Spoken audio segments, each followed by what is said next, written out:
I'd see him sitting on that couch all day long, just staring at that Hollywood hogwash. Our favorite show was Hollywood Hogwash.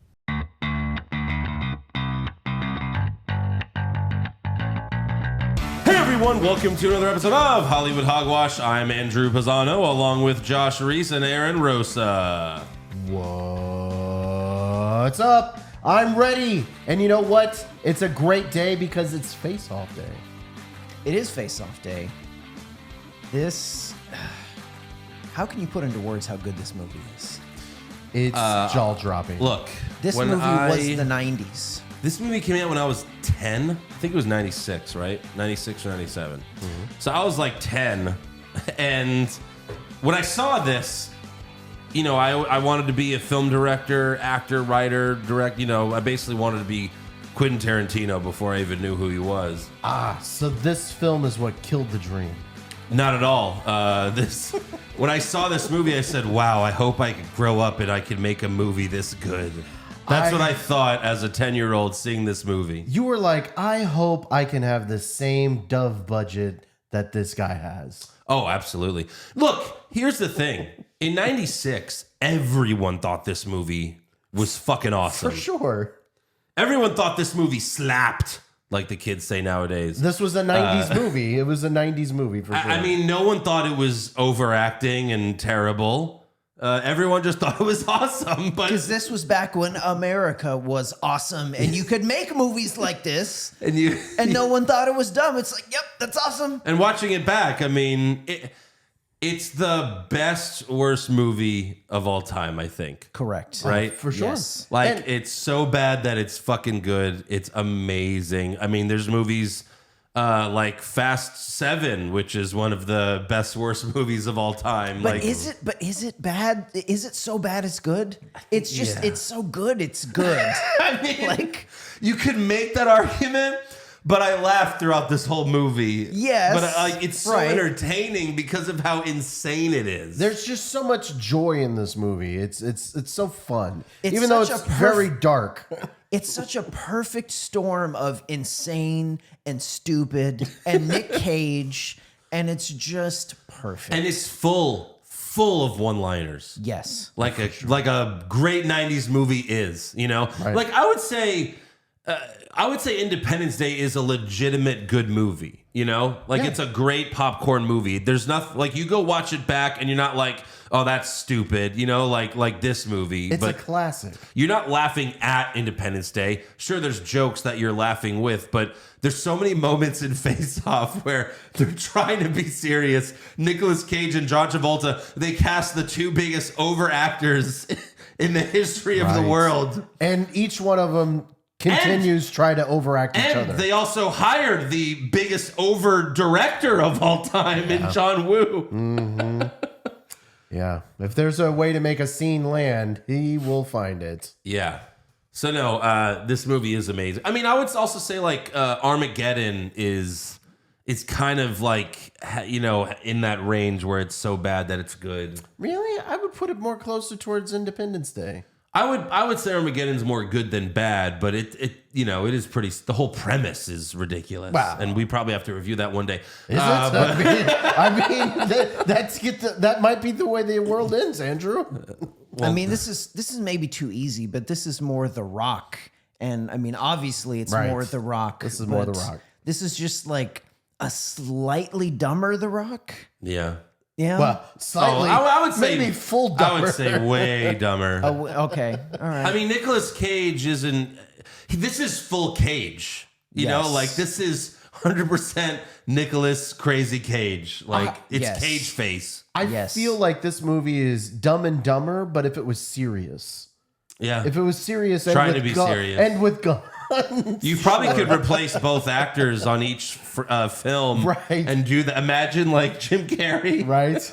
And what's his name? Alrighty then. Woody Harrelson? No. No? Woody Harrelson. Right? What the fuck? It wasn't Woody Harrelson? No. I'm just getting old, so I'm forgetting names now. Jeff Daniels. Oh, I did not look it up. Woody Harrelson, Josh? I don't know. Take a mulligan on that one. Okay, yeah. Yeah, imagine if Jim Carrey and Jeff Daniels did Face Off. And then you had Nicolas Cage and Travolta do Dumb and Dumber. God, I wish there was like one day after we're gone, there's going to be some like simulations where you could actually see that. You could actually put on some glasses and you could actually watch a Dumb and Dumber movie with Nicolas Cage and John Travolta just because the technology is going to be amazing. Well, with those deepfake videos, one day I it was might happen. just gonna fucking say with the AI deepfake shit, Yeah. you could put their faces and voice. You can put their faces, but Right. you would want to see what Nicolas Cage would do, Right. Like in that role, like Nicolas Cage would have to be Jim Carrey's role. Oh, for sure. You know, Sure. like hold that plane. It's okay. I'm a limo driver. You know, like, jump off the plane. And then you got Travolta shitting on the toilet. Oh my God, I want this so much. I want this so bad. The alternate universes. Yes. God, that would be amazing. So yeah, this is going to be face-off heavy. There's only a few things that I have to talk about, and I think Josh and Aaron only have maybe one or two things as well. So there's not going to be a lot of news and rumors this week because we have a lot of face-off to talk about. But we also have to thank five. Oh, God, I keep belching. Jesus. I have to thank 5 new patrons. 5. We are now at 105 Holy shit. Wow. patrons on the Hollywood Hogwash Patreon yes. page. We are steaming closer and closer to 1 million every day. 1 wow. million. Maybe don't say steaming. That's Charging? It's kinda- charging closer and closer. sounds a little more poopy. Yeah. Okay, we're charging. Yeah. Steamy. We're charging closer to 1 million every day. There we go. Charging is better. Yes. Cleveland steaming. Okay. Now we're going No, off the so I rails. reckon Hot Sanchez? I recognize these names. A hot Sanchez? I don't know. It's a dirty Sanchez. Dirty Come on. Stop, Josh. Didn't you ever see that Screech video? All right, so a big thank you. R.I.P. A big thank you to the Rizzler, Jack Goodwin, Red Shirt Guy, Andrew Pelton, and Roll Up Connoisseur. Shout out to Red Shirt Guy. I like that. Yes. Nice shout out. Yes, you, I guys. recognize these names. They belong to another Patreon group as well. Thank you for joining the universe with us. Thanks for doubling down. We appreciate that. And if you want to join in on the fun, go to patreon.com/Hollywood Hogwash. We're currently going through The Last of Us. If you haven't watched The Last of Us, it's the fucking best thing going right now. Yeah. It's such a great show. For the 2 love of episodes God, left. do yourself a favor and watch this show. Yeah. Did you watch the last episode? Yes. Yeah. And what'd you think? Oh, It's amazing, right? yeah. I didn't get to do the podcast with you guys, but it was so good. Yeah, and there's 2 episodes left, so join us. After that, we're going to be diving into The Mandalorian, season 3. Pedro Pascal. Shepard's another young We're only reviewing person. Pedro Pascal things on the Patreon now. That's right. After The Mandalorian, we're going to Narcos season 1. Pedro, you better make another fucking show because we're gonna run out of material here. No, but we are also going to be releasing a bracket this month of March. Bracket? Yes, we are. I've already What? reached out to our patrons who are already here. We're doing the best TV intro of all time. So that includes theme song and the visual of the intro, you know? And yeah, that's going to be really fun. I mean, you've got classic ones like Cheers. There's also Sopranos as a great intro. Fresh Prince of Bel-Air. Yeah, that's right. You're gonna have like the Peacemaker going up against Peacemaker. the Simpsons. Oh my God. It's gonna be amazing. That's impossible to pick. It's gonna be great. I always have a hard time with these brackets picking one. I mean, if the Simpsons versus Peacemaker, that's fucking insane because gonna be fun. Peacemaker's brand new, but that intro is so fucking good. It's iconic, even though it just has 1 season. I already kind of have a dark horse candidate, but I'll save that for the bracket. All right. Well, thank you everyone who's they've submitted their who they want to be in it. So yeah, we're gonna do that pretty soon. So look out for that. All right. Patreon.com/Hollywood Hogwash. Now let's get to the news and rumors, aka the Hollywood Hogwash. This was interesting. We're actually recording Saturday night, and during an appearance in the UK Saturday night at the Just for Laughs Comedy Festival, Ryan Reynolds casted some doubt on a sequel for Free Guy I know me and Aaron saw Free Guy. I loved it. Josh, did you see Free Guy? I still haven't seen Free Guy. You didn't see Free Guy? Everyone said it's like a clean version of Deadpool, pretty much. No, it's more. I mean, it's Ryan Reynolds, so sure, it's PG-13. It's more like Ready Player One, but I actually like Free Guy more than Ready Player One. Okay. I would say it's more Deadpool than Ready Player One, but it's kind of like a combination of those. I mean, he's basically like he's living in the Grand Theft Auto universe, like a Grand Theft Auto game. Yeah. Well, but it's great. Some things don't need a sequel, so that's kind of good. You should check it out. Really check it out, Josh. But add it to the really watch good. list. Well, Reynolds did say, yes, there's a potential to do a sequel, which would be fun. I would love it. But also, like, does everything fucking have to be a sequel? I don't know. Sometimes it's okay just to do a movie and have it kick ass and then everyone go home. I kind of love that quote, to be honest. I'm kind of with you, man. Of course. Yeah. There's way too many sequels, and most of the time, the sequels suck. Look at Jurassic Park. Look at Fast and Furious 10. The first... Shut up for a second. That's the only thing that needs infinite sequels. Oh, does it? Jurassic Park 1 is a perfect movie. Yes. It's one of the best movies ever. And then they made all the sequels, and they all suck. Until they got to Jurassic World, which was good. It was kind of like Face Off. And it was, well, no. It was so bad. They just kind of, they remade Jurassic Park, basically. It was okay. It was good. It was more than okay. It was good. It does not even compare to the original. But of course not. but But from it what was still saying. very good. But from what Andrew was That's like saying, saying, well, it's not Goodfellas. It's not The that's Godfather. just What the fuck that's does a that mean? stupid argument. I don't know what you're talking not a about stupid now. argument. It's when did I compare it to Goodfellas? You just said, well, it's not the original. I'm comparing it to the fucking original movie, Jurassic Park. Right, and Jurassic Park is one of the best 10 movies that have ever been made in history. right? But that's unfair. What Andrew's saying is, after you make that one, you hit a home run. You don't need to try to hit another home run because you're not. You're going to hit doubles, maybe a single. You might even strike out.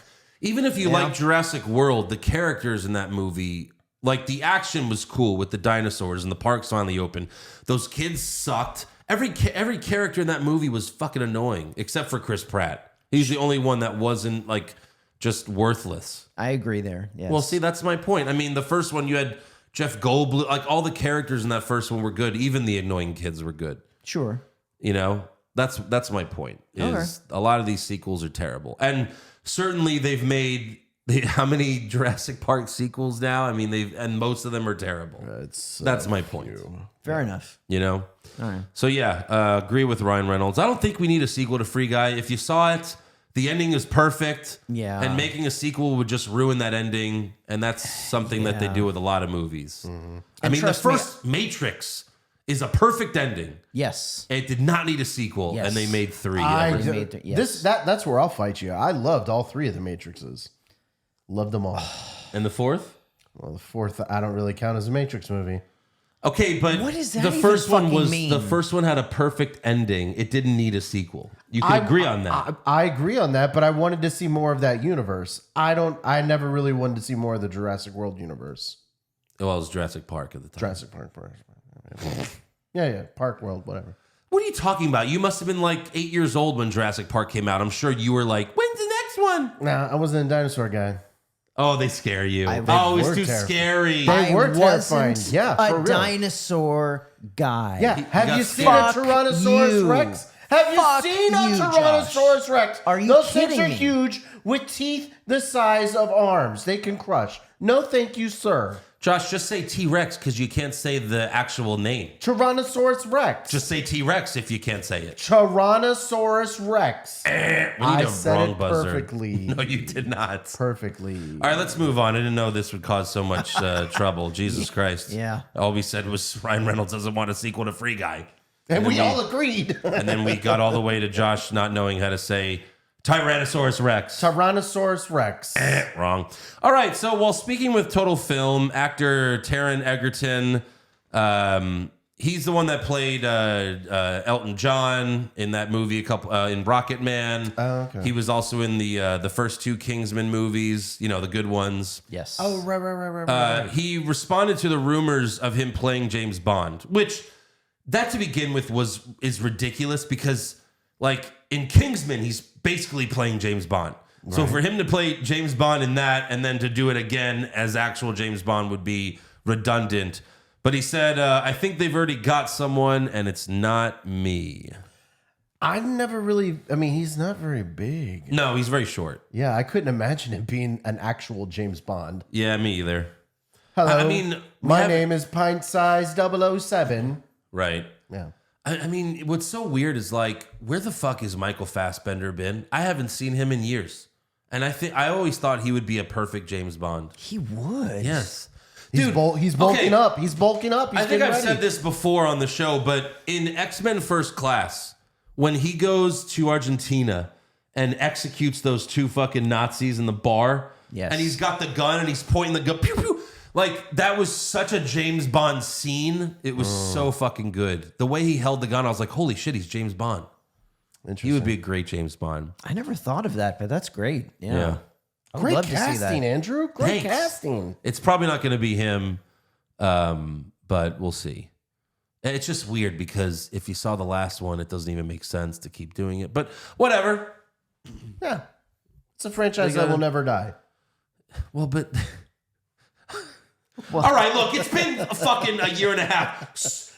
In the last James Bond movie... Spoiler alert, In the please. last James Bond movie, James Bond spoiler alerts, all right? Yeah. I won't reveal anything, but he's spoiler alerts. You had 2 fucking years to see the movie. They killed him off! Oh, Jesus. Just tell everybody already. They killed him off, and then the credits roll, and then at the end it says, James Bond will return. He blew up! No, 007 did. But, you know, there's always going to be another. No. They already killed that whole theory that James Bond is a different person. They killed all that. Because they were playing in the movie, there was already another 007, and it wasn't a James Bond. Yeah, the black girl. What was her name? I don't remember. I can't remember. Yeah. She was actually fine in that movie. She was actually really attractive, too.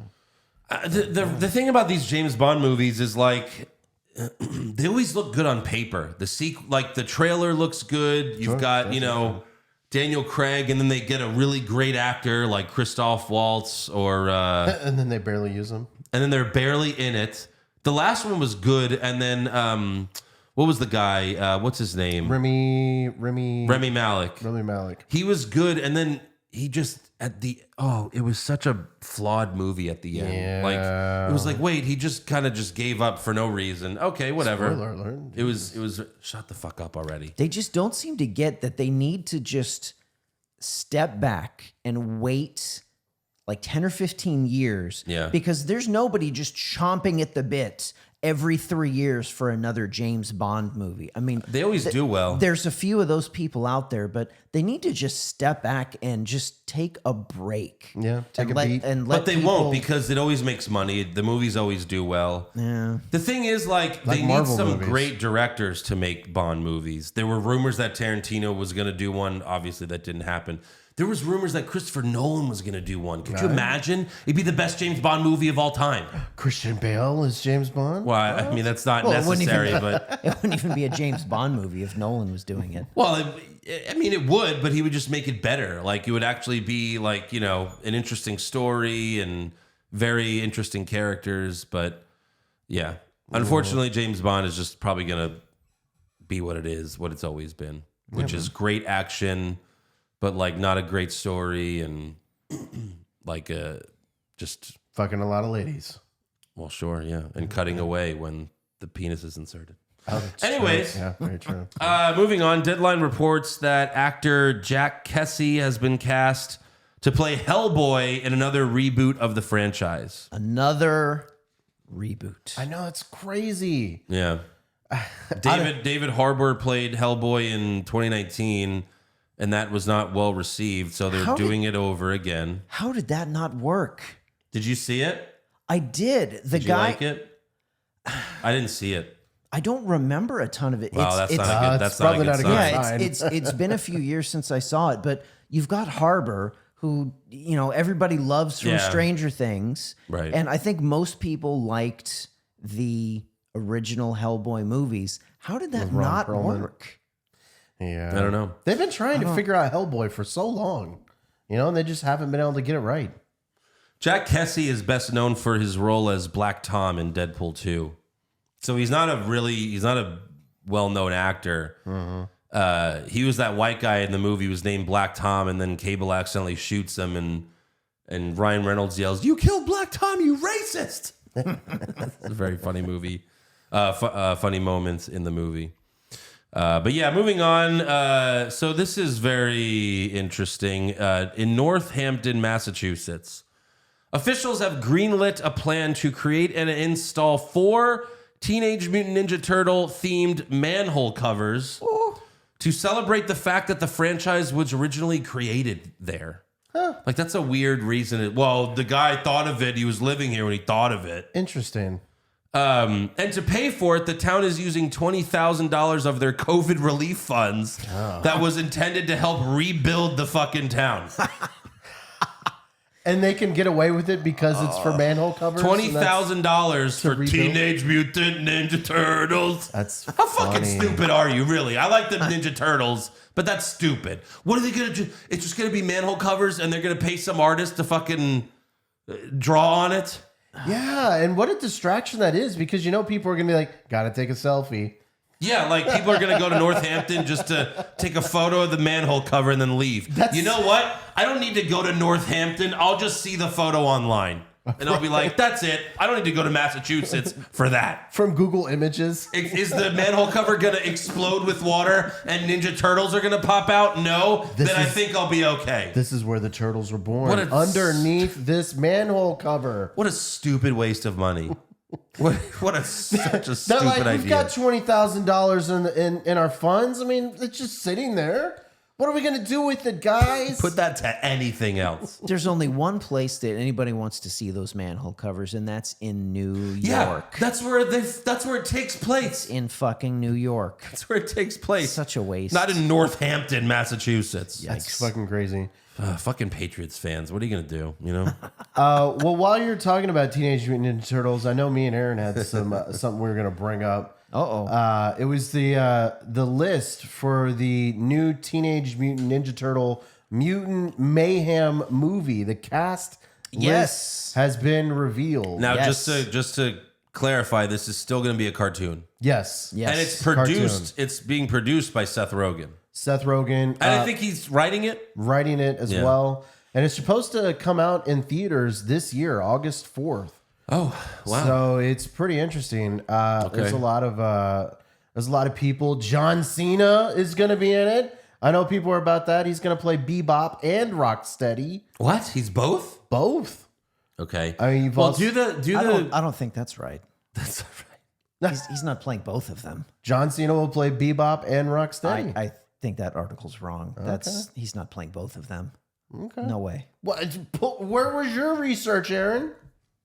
Didn't you have it on I thought you somewhere? had research too, brother. I didn't think I was going to have to, Josh. I thought you... Look, I joined this podcast a few months ago. You've been on this shit for like a year, bro. We on. also have Ice Cube is going to play Superfly. Jackie Chan will voice Splinter. Yeah, okay. Yes! So Josh fucked it up. That's John what it says. Cena is Rocksteady. Yes. And Bebop is being played by Seth Rogen. There we go. Oh, Lord Jesus. That actually makes a lot of sense. Yes. We've also got Giancarlo Esposito. Yeah. He is going to be playing Baxter Stockman. Who's that? Who's Baxter Stocks? Baxter Stockman? Stockman. He was the scientist that turned into the fly. Oh, right. Okay. Yeah. Let's see. Hannibal Burris. Burris? Am I getting that right? Oh, no. Jesus Christ. I can't remember, but he's funny. He's hilarious. Hannibal Burris. Burris. He used to play on 30 Rock. He's going to play Genghis Frog. Okay. Maya Rudolph is going to be Cynthia Ultron. Post Malone. Post Malone. I mean, Paul Rudd is going to be in here as well. Mando Gecko. I mean, this is a who's cast of Hollywood. Okay, Well, but you- here's the most important. Who is playing Casey Jones? I don't see that on see Casey IMDb. Jones on I also don't see a Splinter. They can't do the shit without Casey Jones. Did you mention Jackie Chan as Splinter? I did. Yes. Yeah. You did? Yes, okay, he then I did. missed that. Did you, Paul Rudd? Paul Rudd as well. Mondo Gecko? Yeah. That's what I'm saying. This is a who's Are cast. they really not doing Casey Jones in this? Well, not only that, I mean, That would be really lame. Maybe it's a surprise. I don't know. Yeah, maybe. not only that, I mean, we Shredder. I don't see a list for Shredder right now. Right. And also don't see Krang. So I would imagine Krang would be in this. Maybe they are. Well, I saving mean, are some they going to put every surprises. villain in one movie? Well, I don't know, I mean, they've got every fucking buddy else Well, in yeah. that cast list. I mean, how can you not have a movie with Shredder? Shredder is the main villain. Right. I mean, if you have maybe Bebop they're- and Rocksteady, you Maybe gotta have they're Shredder. planning on doing a few of these. Who knows? Or maybe they're just holding back some of the cast. I don't know. Okay. So I mean, I'm kind of excited for this, even though it's a cartoon, an animation. But I mean, Seth Rogen, he really hasn't stirred me wrong. Seth Rogen, the last Seth Rogen is great with Invincible. I know he does a lot with that. The Boys. The Boys as well. I mean, Seth Rogen's on fire right So now. apparently Seth Rogen is not writing this, but Maybe he's directing it. no. He's a producer. He's producer. Okay. Yeah, him and Evan Goldberg. I knew they were producing it. I thought he was also writing it, but he's not. Okay. I mean, the guy. It's funny. He's more of a producer now than an actor. He kinda, Right. He You is. know? Yeah. He is. And maybe he also feels that way because he's like, if he does a comedy now, they're just gonna try to cancel him. You know? Yeah. Because like, can you do his movies today? You really can't. You don't think Zach and Miri make a porno? Zach. Well, that Zach wasn't and Miri make a porno. one of his. That was a movies. Kevin Smith That was movie. a Kevin That- Smith movie. Yeah, that wasn't his. Oh. What was the last movie he starred in? Like The Long Shot in 2019 with Which one was that one?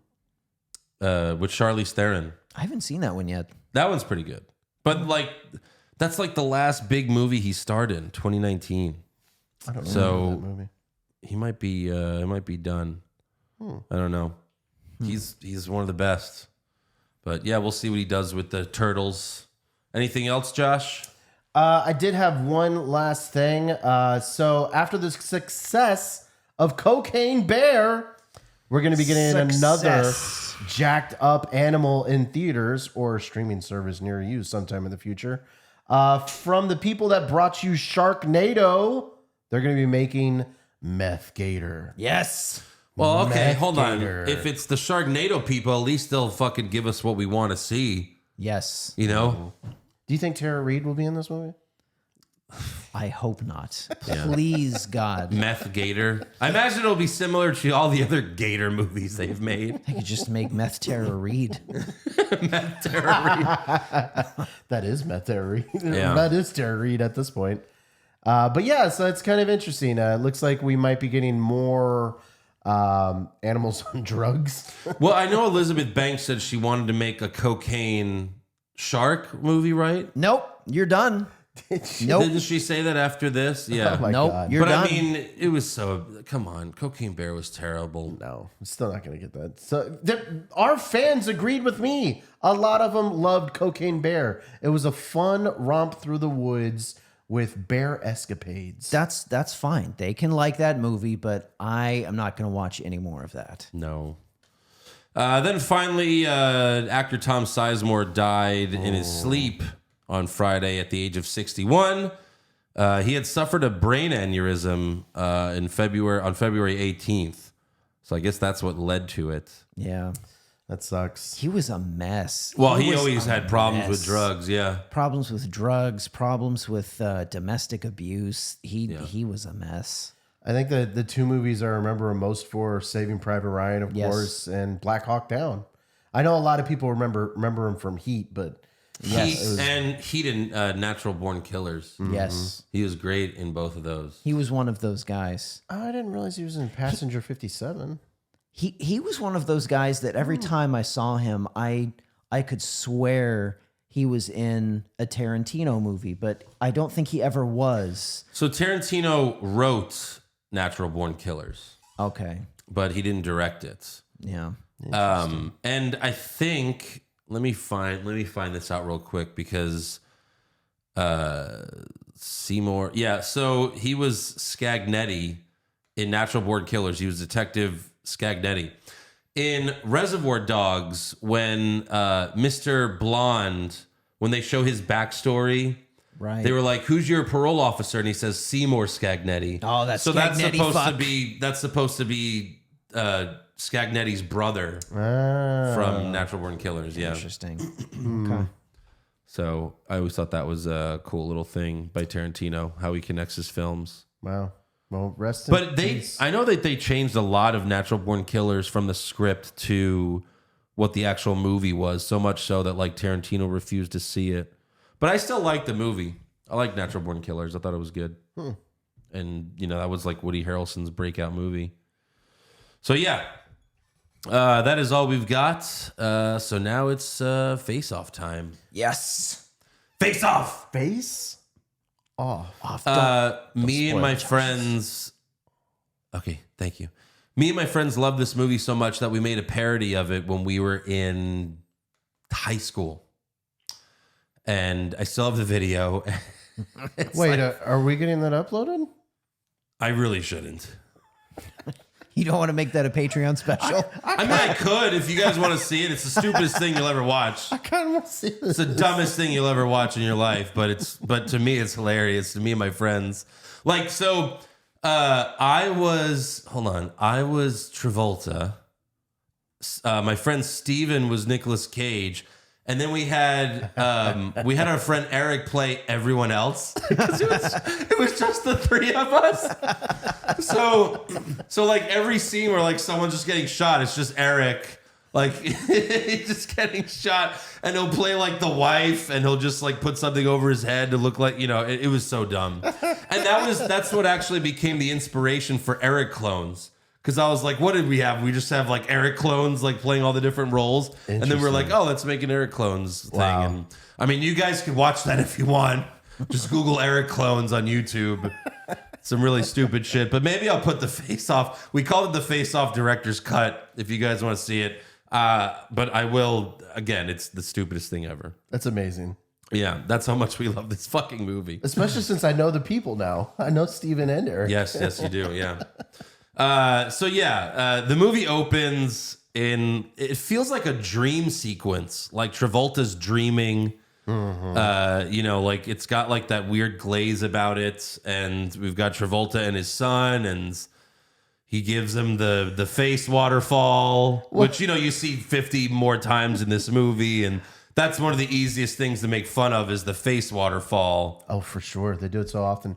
But no, when you're talking about a dream sequence, it could be a dream sequence for either Travolta or Cage. Because you also got Cage in the background, like sucking on a straw, like he's sitting with this sniper rifle. He had with a his soda with his heat. But probably like, has his feet up in the air. It's a park with a carousel. Okay, Right. It's a park that has a carousel, and then somewhere Nicolas Cage is just on a grass field with a sniper. Where is he?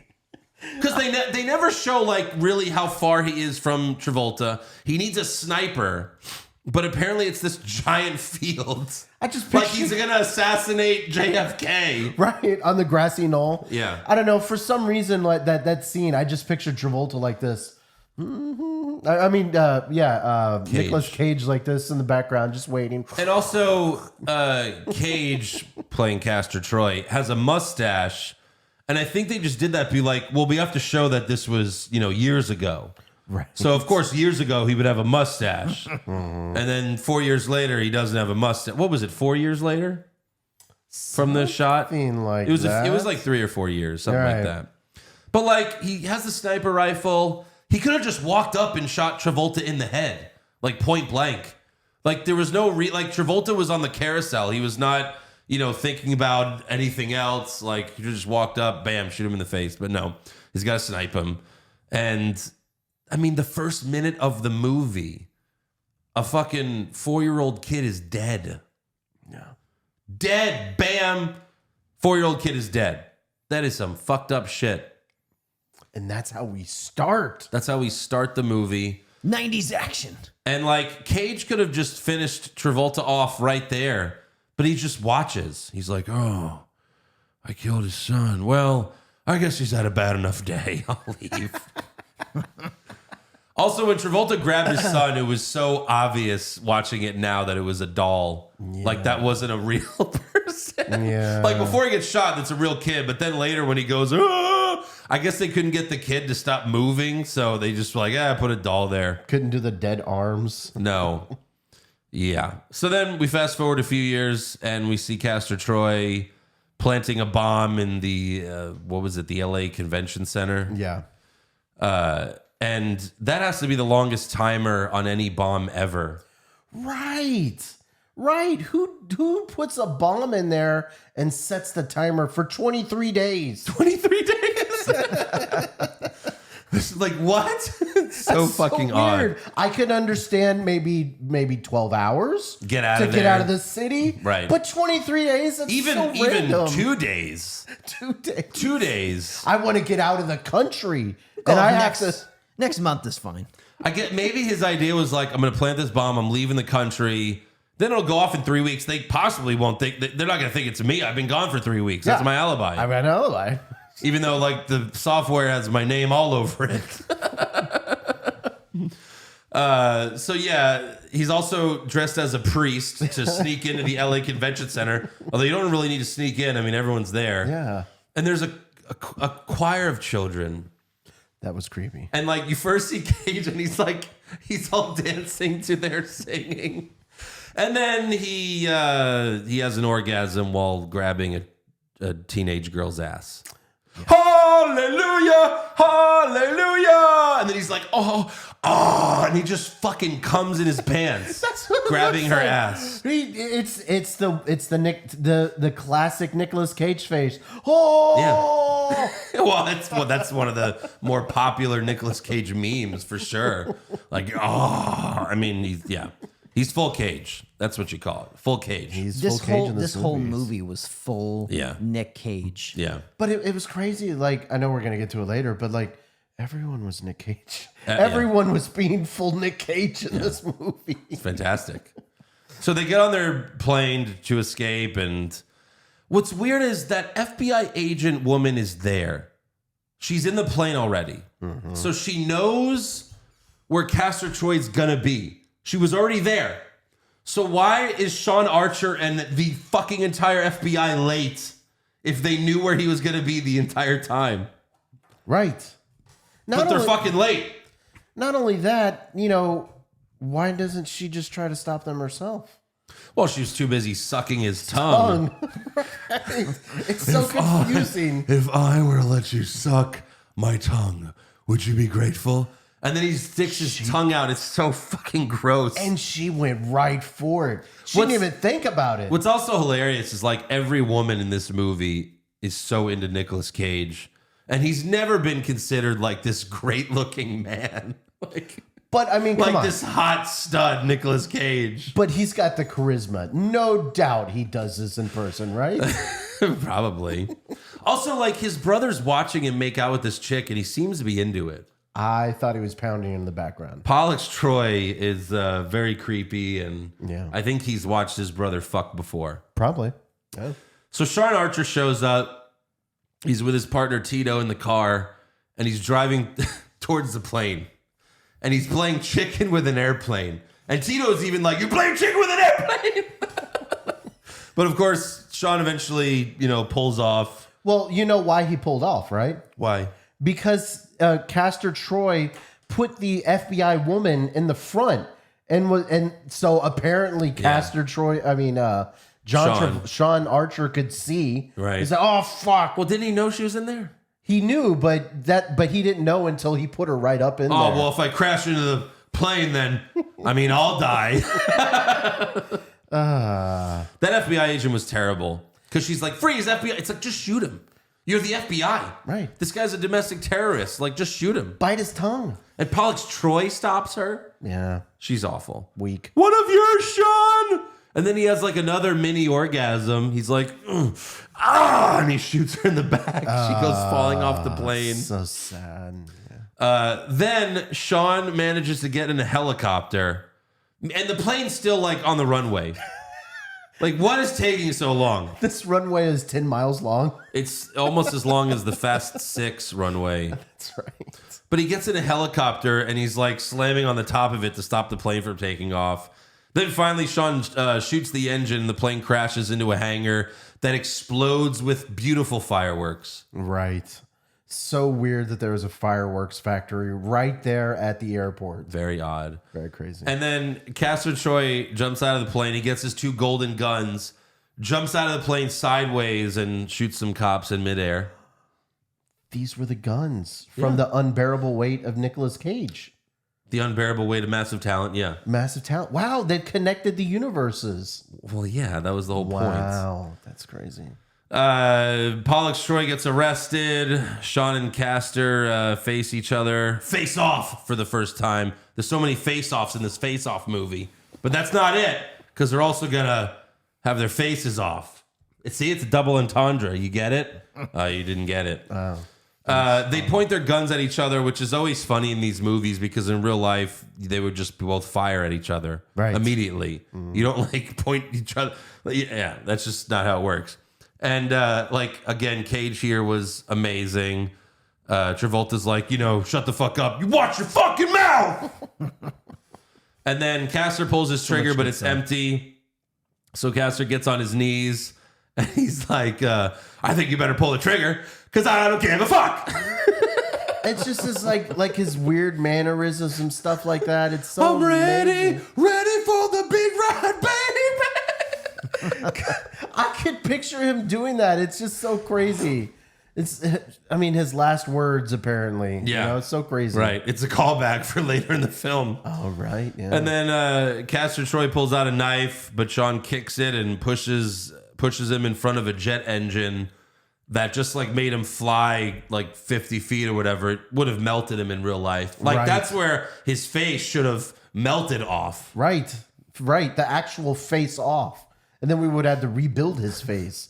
But yeah, that jet engine would have totally just That would have killed been him. great if we showed up to watch this movie and the movie's 20 minutes and it just ends with his face getting melted off right there by the jet engine. I mean, credits. This whole action scene would be the final scene in any other action movie. Yeah. Like this opening action scene is so epic. And they're like, don't worry, we're going to outdo it in the at the end. It's like, holy shit. Right. How? It also makes sense too because like the title, Face Off. Oh, his face melted off. Yes. Oh, okay, I get it. Right. We don't need face swapping. No. So Sean goes home to his daughter who's going through a rebel teen phase and he tells his wife, I got him. It's over. And she's like, oh, really? And he's like, yeah, I'll take a desk job and everything. She's like, oh, my God, I'll even go to therapy about Michael. And she's like, oh, I just want you, Sean. He's like, yeah, I'm totally not lying and I'm not going to take it back in 5 minutes. His wife looks so weird. Joan Allen? Joan Rivers, maybe. I mean, it was crazy. She looked like, I know Aaron said it funnier. Aaron, tell us about how you feel about Joan Allen.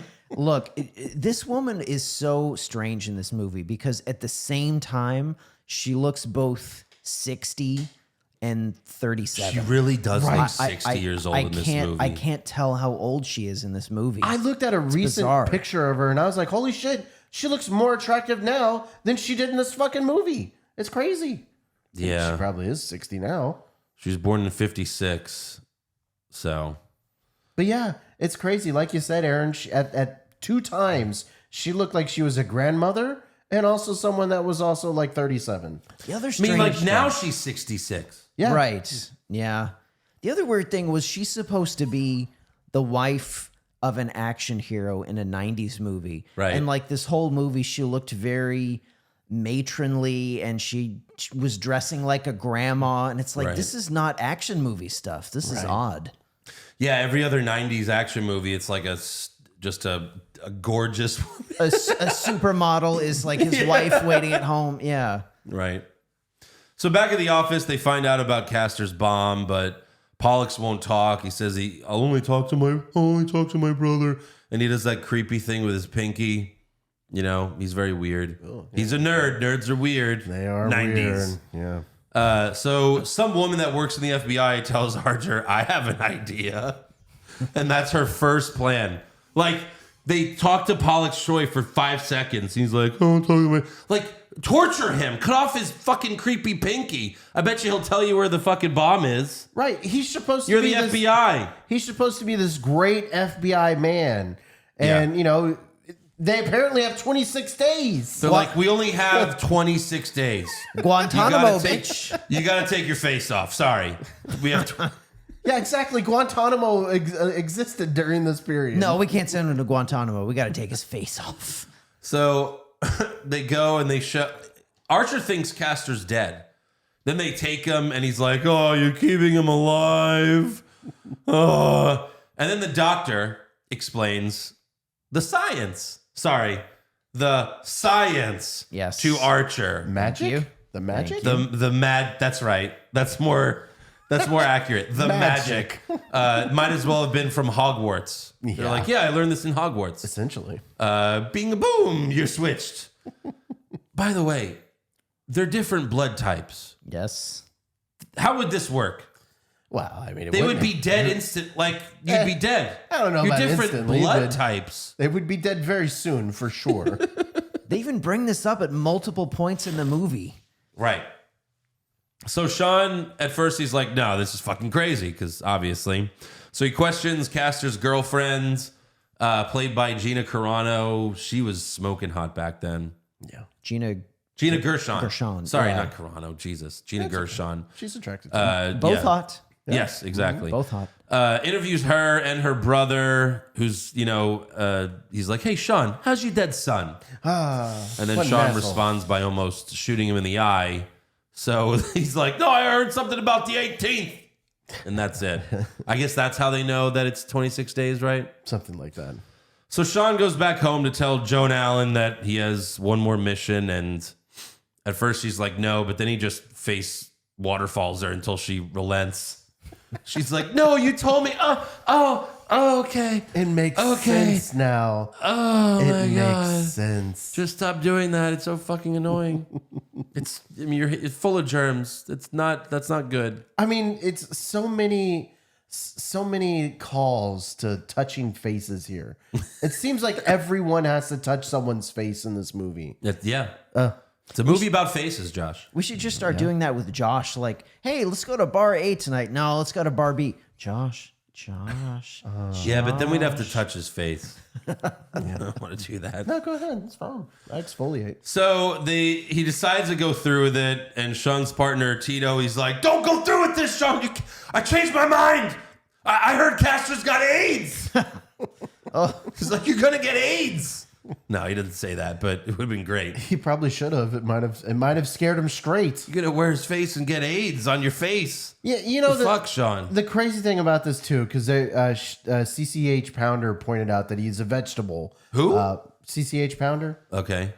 Right. That he's a vegetable, but He's a vegetable. Even though Castor Troy's a vegetable, I mean, shouldn't someone still be guarding Someone him? should watch him. I mean, Of course. Why is he in this facility just alone? Probably the biggest flaw of the movie, really, when you think I about think it. so, for sure. And there's a lot of flaws. There's a lot of flaws. So as for the procedure, this is how they do it. And as a kid, I was like, yeah, it makes sense. But I was 10. The doctor just uses lasers to cut around the face. And then they just take something and they suction the face off. Makes the noises too. So they just cut around the outer rim and then they just Suck it off. the nose, the lips. Like you can't. It's all attached to muscle and tissue. Nope, it? it's fine. It Nope, moves it's around fine. so easily. Oh My God. oh my god. There would be so much blood everywhere because you're ripping the skin off your fucking face. You would kill them. How much cocaine were these guys on when they wrote these movies? Who wrote this movie? That's the Wow. more important thing. We got to find that out. Look that up. We'll find. Also, the pop sound when when the face comes off. Remember, Josh? It was like. And so they show Sean his new face. They explain that, they're going to give him liposuction and make him skinny. They show him, they give him a haircut. That's another thing too. Like, in this medical facility Yeah. where they're doing this really important medical procedure, where you probably don't want any germs or anything like that. They're like, let's give this guy a haircut. A haircut during the procedure. Like while they're suctioning his face off, they're doing Mike Werb, and Michael Collieri. So who? Okay, they also wrote. One of them also wrote The Mask. That was good. Sure. After Face Off, Lara Croft, Tarzan. Yeah, not good stuff. Michael Collieri wrote The Firehouse Dog. Yeah, thanks, Josh. Yeah, no problem. Mm-hmm. They were a writing team, so they wrote a lot of stuff together. But yeah, after Face Off, Lara Croft, Tarzan, Firehouse Dog, and yeah, so like really nothing after this. They just popped one big cocaine nut in the 90s, and that was it. So yeah, Sean wakes up. There's no like recovery. Right. Like, you've seen people get plastic surgery. Yes. Like you get a nose job and it looks like someone just punched you in the fucking nose 100 times. Your face would be so fucking swollen. Of course. You'd fucking look like it'd be like 3 sizes too big. I like it when they're putting the face on. They're just like, oh, just need to adjust here. Massage it. Got it. Not only that, like the surgery took 5 minutes. Like they're fixing the bones, and then they're doing the cosmetic stuff too. Like, we've got to make them a little bit skinnier. Don't worry, we're gonna put a 6-pack back in you, buddy. Sure you give me back this scar for later. I want this scar. It reminds me of the time that my son died, so I want that scar. The funniest thing that I saw during this scene when he was unwrapping himself and looking in the mirror was fuck you. No. So John Travolta has a hairy chest. Uh-huh. And when they did the face swap, when he woke up as, Nicolas Castor Cage, Troy, smooth. They shaved his chest. Saved his chest. Uh-huh. It's crazy. But he also didn't have the thing. Well, yeah, they removed it. But then later we see that his chest hair has grown out fully. Right. Yeah. Yeah, it's very strange. So Very strange. then he's like, when this is over, I want you to take this face and burn it. It's like, yeah. All right, sure. We can do that, buddy. Maybe just burn the whole body too. I don't know. Yeah. Mm-hmm. So then they put a microchip in his throat to make his voice sound like Castor, because that's how that works. Yep. I love how it only took like 2 minutes to get that. Here, Aaron, open wide. How? Microchip. Peach, I can eat a peach for hours. They're like, one more time.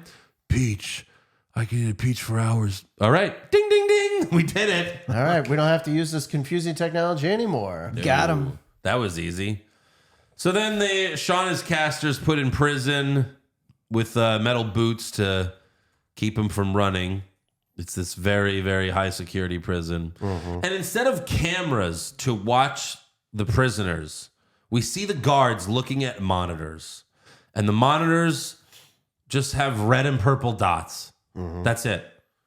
It's red and purple dots. It's like, you couldn't even find out what's happening looking at this monitor. Like, it might as well be The Matrix. Wouldn't it be better to have cameras to show the prisoners, to show the prison? But no, it's just red and purple circles everywhere. Well, I guess they don't want footage. They're just moving around randomly. Footage, because this is like a Black Ops type of thing or whatever. It's off the books. Off the books, off the grid. Yeah. Well, it's certainly off the grid. We find that out later. Mm-hmm. And then Aaron noticed that Thomas Jane was that fucking prisoner who recognized Castor when he first arrived. The fucking Punisher. I still can't see it. Love you, Thomas Like, Jane. I could see it a little bit, but it's like, holy I can't believe that's him. That's crazy. I started thinking that maybe 8 years later, he would murder John Travolta in the Punisher movie. That's right. That's right. Yes. And in the Punisher, he started off undercover with the shaggy hair. Yeah. Maybe he was here undercover. Another movie where John Travolta overacts. Oh, for sure. Like, not as much as Face Off, but almost. He overacts it like fucking, oh my God, in that Punisher movie. By the way, quick little side note. If there's any Punisher fans out there like me, Tom Jane was the Punisher. Bernthal was the Punisher. But if you want to see one of the best Punisher things you've ever seen, there's this short on YouTube called Dirty Laundry. Oh, yeah. With Tom Jane as the Punisher. dude. And it's great, but it's also like, fuck, it could have been this good. It could. Oh Instead my of like God. what they made. It was so good, it made me angry that we didn't get more of that Punisher. Go check it out. It's really good. Yeah. So someone jumps Sean and he's getting beaten up for a bit, but then he looks at Pollux Troy and he gives him the Cage face. They play fucking, metal music and he beats up the guy while yelling, "I'm Castor Troy! I'm Castor Troy!" And he's like,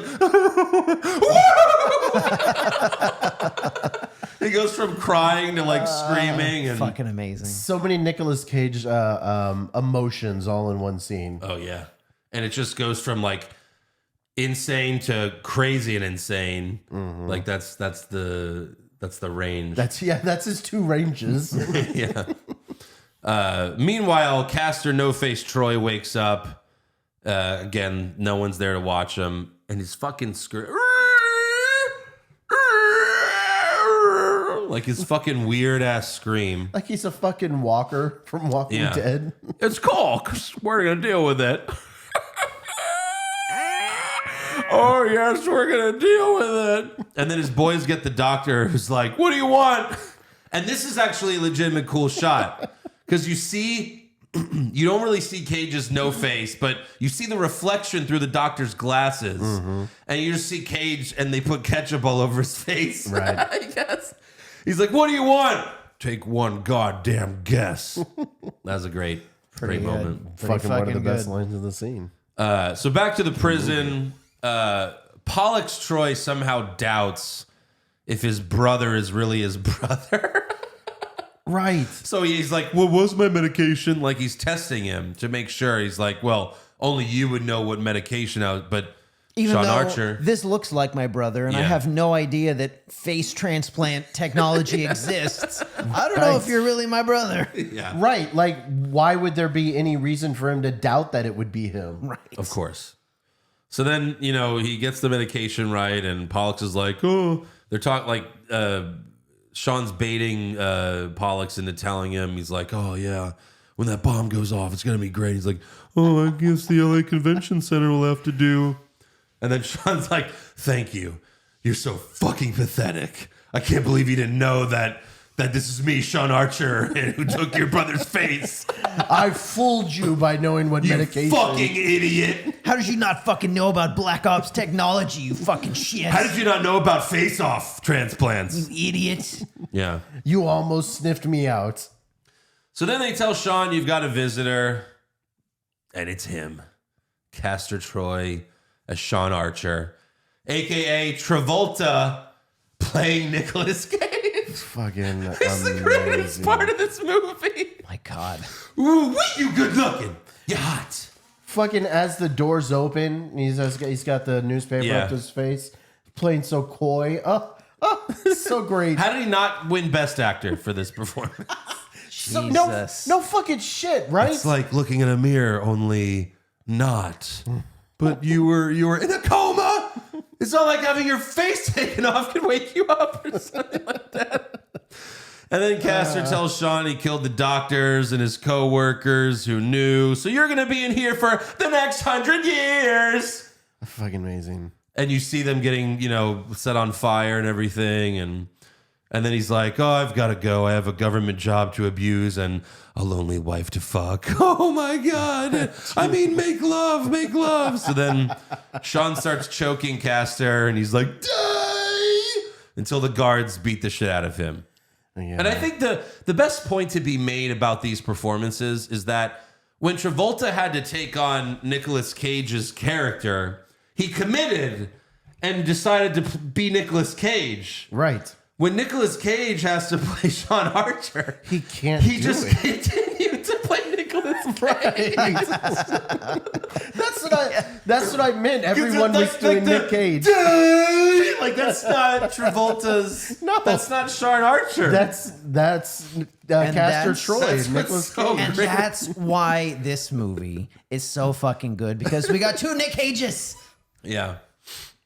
That's Yeah. what this should have been called, the dueling Nick Cages.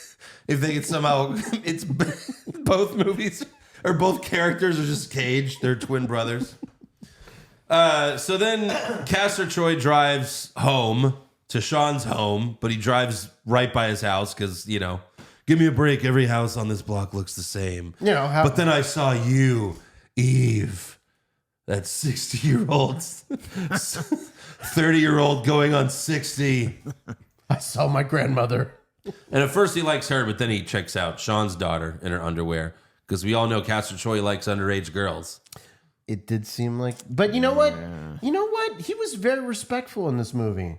Very respectful. I guess you forgot the end, which we'll talk about that later. Until the end. But while he until was, the end when he licked her face. yes. But while Guess what's he in was Daddy's brand new bag? Peaches. while You're so he was in respectful. this role, he actually played a very But he good, had to. He played a very good father. But he had to. He could have been Because if he licked her, she'd probably be like, Well, did you that's out switch faces with my dad? that's out of character.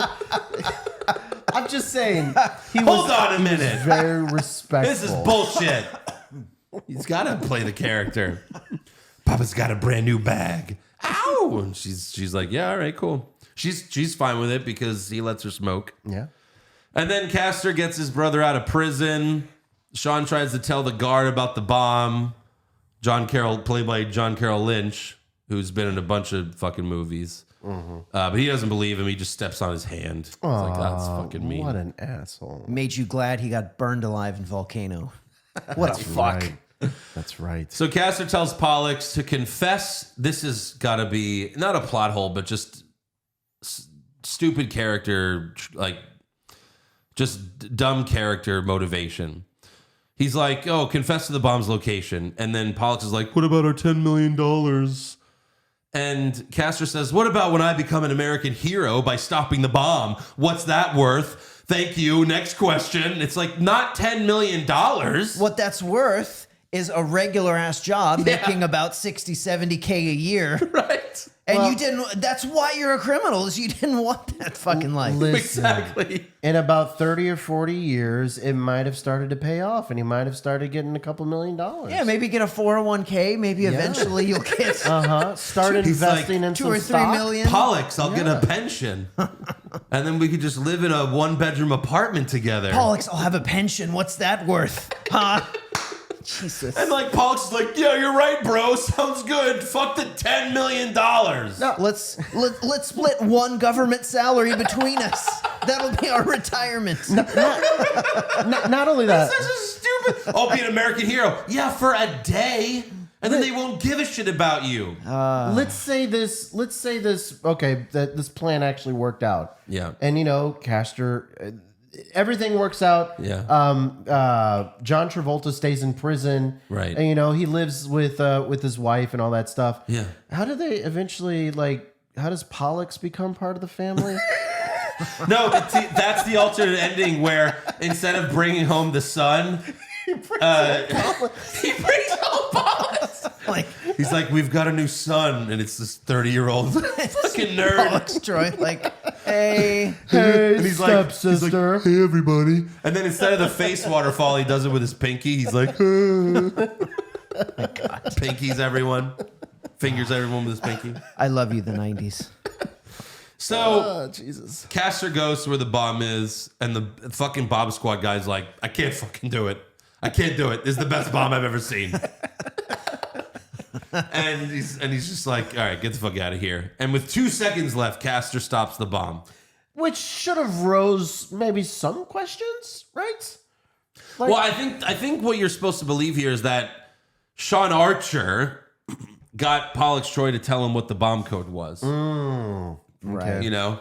Okay. And so that's the deal there. But 2 seconds left. I like the little moment where he puts in the code and it doesn't work at first. right. Right. And then it's like, shit. oh, is he about to blow up? You know, that's fucking You great. saw some doubt in his eyes for a second. But then it works, and then the girl shakes her titties, and it's like, oh, you Maybe did it. this being a government hero is not a bad thing. Yeah. So he's the big hero. They interview him on CNN, and another one of my favorite lines. Sean Archer's in the prison. They've got CNN on the big TV that usually just plays nature videos and sounds for them, I guess, to calm the prisoners. And you've got Castor Troy as Sean Archer, and and the woman's like, "What do you have to say?" And he's like, looks right in the camera, and he's like, "Interception. No, our side's got the ball. Sorry." It's just like so. God, it's so great.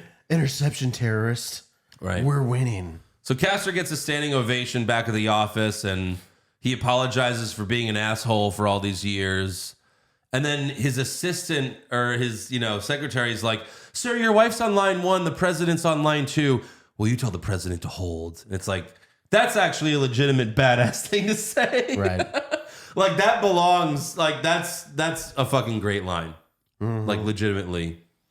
So then we have date night where Eve comes home and Castor Troy, I guess the idea of cucking his arch enemy is, That's probably a little bit erotic, right? yeah, I guess that's, that intrigues him. Gotta be it. I'm going to cuck my arch enemies. And yeah, he lights 100 candles and fucks the mother of the son he murdered. Wow. Some fucked up shit. That's got to raise some pretty interesting ethical questions. We also saw when she took her shoe off and she was like rubbing her foot and he started to fucking bust. It was like, oh, yeah. Yeah, sure. So all evil people have foot fetishes? Those two go hand in hand? Maybe. Really? Somebody sounds a little sensitive. No, I don't know. I don't know why I would say that. Wow. I thought that was funny, though. That's pretty fun. So back in the prison, Sean's desperate. So he punches a guard, takes a cigarette from him. "Can I get a light?" And he gets sent to the electroshock therapy machine. And Sean tells the other prisoner there that, he's like, "I didn't fuck your wife and I didn't fuck your sister." And the guy's like, "That's good enough for me. Sure. I believe you. That's fine. Let's team up. I believe you, Castor Troy." Well, he just did have his brain reset, so let's true. give it a little bit of leeway. That's true. It's probably like he was probably lobotomized a bit there. I mean, thank God the guard lit a cigarette for him beforehand, right? yeah, so he could burn that one guy's arm and then escape the prison. All from one lit cigarettes. And Sean has to straight up murder a bunch of innocent guards. He sure does. And I guess it's like, well, it's okay because these guys are assholes, right? So when this movie is all said and done, he never gets prosecuted for any of that, right? Not at Right? all. It's all fine, Right? No. He definitely has a kill count that's pretty high. Yeah. They blamed it on Castor Troy because it's not like they're going to tell the world this story, right? Right. Like, hey, they switched faces. What are we going to do? What are you gonna do? This shit happens. You swap faces. Face off. Fuck. Shit. So they overload the system and we have more fireworks. By the way, an option on the screen where they had option 1, 2, and 3. One of the 3 options was system overload. So this was built into their software where they could go, which one do I want? 1, 2, or system overload? You Let's do that. Shut down the prison. You never know when system overload is going to come in handy. It might be useful one day. It will. Oh, that's fucking great. I'm like, what is that? Just in case, like, they find out about this place and they have to just drown all the prisoners. All right, guys, you're free. Go outside, and they just push them off the cliff. I don't know. Fucking great. Overload the system, which is just fireworks everywhere.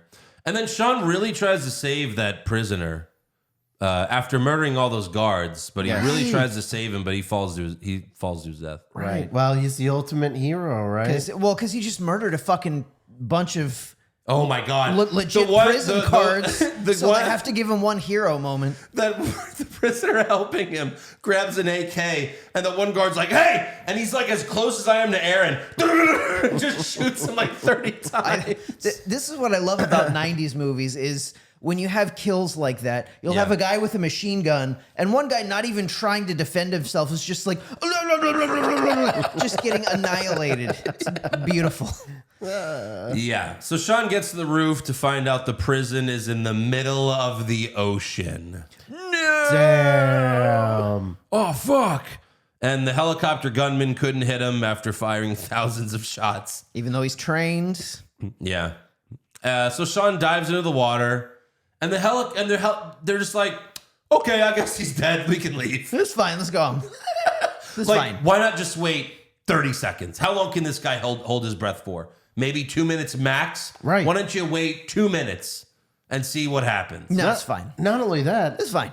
I mean, like, first of all, we don't know how far away they are from the Has to be miles. from the land. Has to be miles. This motherfucker swam. Well, I You mean, can see land, Well, they showed but you a it's so shot. far. Yeah, they showed you a shot. You could see land, but it's a super far swim. miles away. It's so fucking far. Yeah. So back at the office, they tell Castor that Castor Troy is dead, but his body hasn't been recovered yet. And Travolta's like, it hasn't been recovered yet. They're like, sure, no, he's dead. And he's like, oh, you must trust me. He's already here. And he was right, because the very next shot is Castor Troy just back. He's literally at the hospital. Yep. He swam. He somehow got back. He's dry. He's very dry as well, so he's not even wet. That was nice. So, yeah. The first thing he does is he calls Castor Troy, who's like, this is Sean Archer.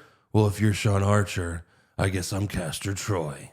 Just to let him know, I'm here, bitch. you know, not the best of plans, but Well, that was a great line because that's telling him like, all right, motherfucker, Yeah. you want to take my life? Right. Well, now I'm going to jump into yours, and I got all your fucking criminal empire at my fingertips. That was pretty good. yeah. So back at home, Castor saves Sean's daughter from being raped on his driveway by the guy from that 70s From show. that 70s show, who I think, is a rapist in real life. he's right? either Oh, wow. a rapist or a Wow, wow, pedophile wow, or maybe both. Maybe both. He got he got into some shit. Like, yeah, maybe don't try to rape the daughter of the super cop In her own on, driveway. on their own driveway. That seems like a plan that was not well thought out. Well, yeah, rapists aren't the smartest of people. I don't think that guy's the smartest of people either. No.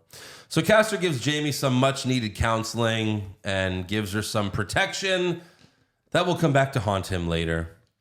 And he tells her next time Tyler takes his pants off, stick this in his thigh. So they're going to go on another date? Right. Oh, so good. On your next date, He just tried to rape you. here's what you do on your next date with him. He's not a bad guy. He's misunderstood. Boys will be boys. That's what did he say? If you dress like a clown, sometimes the ghouls come out. Something like that. Yeah. Yeah.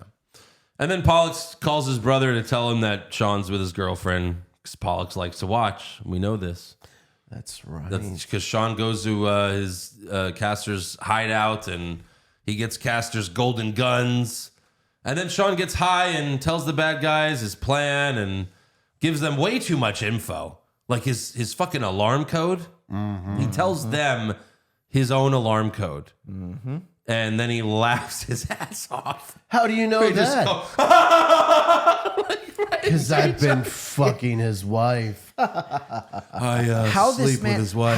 how this man kept a straight face doing this scene where he's just doing those laughs and just going like,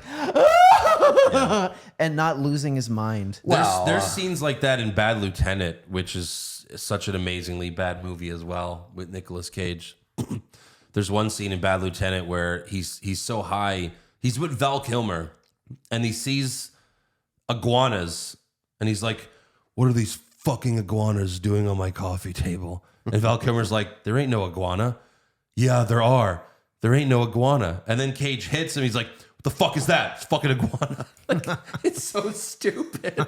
Interesting. It makes no. And Val Kilmer's just like, the fuck is going on? I kind of want to see that movie. I mean, you should. It's amazing. So that's when we have the most famous line from this movie where he says, I'd like to take his face off. I'm sorry, what? His face off. Beautiful. And then Amazing. he's like, face off, face off. His eyes, nose, skin, it's coming off. Isn't it, and here's what's so great about this movie. Isn't the story that was not in the script at all? No, of course not. And how like, could that be in the script? And like this is such a like 80s 90s movie thing where they say the title of the movie Oh, yeah. in the movie. Right. But it wasn't in the script and Nick Cage was just like, fuck it. Fuck it. I'm Nick Cage. Like, do it. Maybe exactly right. I'm sure most of this wasn't in. Most of what Cage does is never in any script. No. Especially this, probably the scene afterward with Oh my Gina God! Gershon. He looks at himself in the mirror, and he calls himself Castor Archer. I'm Yes. Castor Archer, and then he makes the craziest, The craziest Cage face ever. Cage face. And then Gina Gershon walks in, he turns around, and he's like, With the same face. Like, "Hey, hey, what's up?" everything's fine. I'm fine. And you know what? And then she tries to fuck him. She's into it. No, she slapped him first. Right after that, she's like, "Is this what you want?" Huh? And he's like, "Get off me! You're not Eve." Oh boy. This movie's amazing. So then her name's Sasha. She introduces Sean to Castor's son, who looks almost identical to Sean's son, Michael. He even face waterfalls him and calls him Michael. Not a red flag at all. Everything's fine. More face. It's like, you're freaking out our son. It's like, well, yeah. Why would you introduce him to this psychopath? Right. Oh, Lord Jesus. So then Castor and the SWAT team show up and instantly start blowing the place up, which is weird. Like Sean, I don't understand Castor's motivation here. I mean, obviously he wants to get Sean, but you're just gonna kill all your friends and your girlfriend and everything. I guess it's just at all costs. He just doesn't care. He didn't know that he had a son to begin with, right? So It's you just can't blame him for that. collateral damage. But the little boy has headphones and they play some music, and we're supposed to believe that he's not hearing the gunshots, the Right. screaming, This- all the people dying. This kid didn't react to anything. I mean, it's pretty great. Just listen to Somewhere Over the Rainbow while you're watching all these people get shot to death. You'll be fine. And then at one point, Sean has to dive to save the boy because one SWAT guy was just going to unload on this kid. All of these, like multiple SWAT guys, were opening fire on this child. Yes. Just That's there's an evil child. so many of these SWAT guys were trying to shoot through this kid, Right. To get. And I'm still confused why Castor shot his best friend in the neck on purpose. He was aiming at his son. Yeah, no, No. He stepped in front, and then he had a big smile, shot his friend in the neck. Like, it would have made sense if he found out earlier that his friend informed or something. right? But- Or if maybe there were other FBI guys in the room watching him. No, he was all alone. No, I'm saying that would have And made he's just sense. like, fuck you. And it's like, okay, because Castor's crazy, I guess. He's Yeah. a wild He's guy. like the Joker. He's a bad guy. He'll just do whatever. And then the best friend makes out with his sister before dying. That's his sister. And he's like, kinda weird. blah, blah, blah. And then, he's holding his neck yeah, to there's keep blood all the blood squirting in. out of his neck. And he's like, hey, we had some good times, right, man? We had You know, it's some cool. good times. So then we have Sean and Castor facing off again. Oh, face off. And I gotcha. you know, coincidentally, they're on opposite sides of a mirror. That was actually good scenery. That was good cinematography. like the last shot of the trailer. I always remembered that shot from the trailer where Travolta's like, let's just kill each other. And then they turn and the trailer ends. But they look in the mirror and they're both looking at the man they want to kill. That's brilliant. That's great. So No, badass. that's good cinematography work So right there. And they're both so good that when they shoot at each other, like fucking Neo in the Matrix, they dodge those bullets. They missed all of them. From Yes. 5 feet away. You see them both move their heads and dodge the bullet. Trained fucking killers and whoops.